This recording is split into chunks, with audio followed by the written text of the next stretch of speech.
Hey everyone, welcome back to our YouTube channel. So on this video I'm going to show you how to add crossfade on Spotify.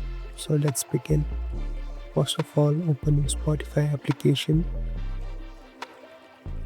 Here on the left top, click on this profile icon.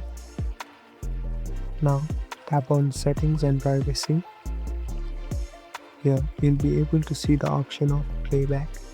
Click on it. So as you can see, there's the section of crossfade. So you can adjust how much second you want to add crossfade.